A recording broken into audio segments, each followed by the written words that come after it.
Hi guys, welcome back to my new vlog. So guys, ఈరోజు అయితే నేను మా ఊరు నుంచి అయితే మళ్ళీ హైదరాబాద్కి అయితే రిటర్న్ అవుతున్నా గైస్. అందుకోసం అని చెప్పి పొద్దుగా 5 గంటలకైతే లేచిన.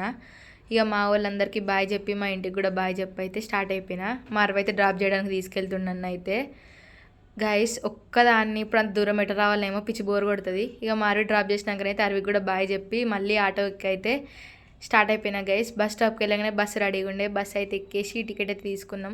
ఇక ఆ బస్సు కూడా దిగేసినాం.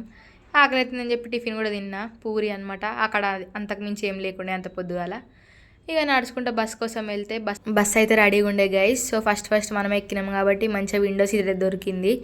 ఇక కొద్దిసేపు వెయిట్ చేయించడానికనైతే బస్సు కూడా స్టార్ట్ అయిపోయింది. బస్ స్టార్ట్ అయినాకనైతే ఫుల్ జనాలు అయితే ఎక్కిండ్రు గైస్. ఇక టికెట్ కూడా తీసుకున్నాం. మనం తీసుకున్నాకనైతే మంచిగా ఒక న్యాప్ వేసి సడన్గా లేచి చూసేసరికి అయితే చూడండి గైస్ ఎంత మంచిగా కనబడుతుందో. ఇక్కడనేమో ట్రైన్ అటు సైడ్ వెళ్తుంది, బస్ ఇటు సైడ్ వెళ్తుంది అనమాట గైస్. ఇక 3 hours తర్వాతనైతే మనం ఉప్పల్ స్టేషన్కి అయితే వచ్చేసినాం అనమాట, బస్ స్టాప్కి. దాని తర్వాత ఉప్పల్ నుంచి కూడా ఇక బస్ స్టార్ట్ అయిపోయింది. మనం మన స్టేజ్లో దిగేసినాం. మా డాడీ కూడా వచ్చిండు అనమాట నన్ను పికప్ చేసుకోవడానికి. ఫైనల్గా 4 hours ప్రయాణం తర్వాత ఇంటికైతే చేరుకున్నా గాయస్. బాయ్.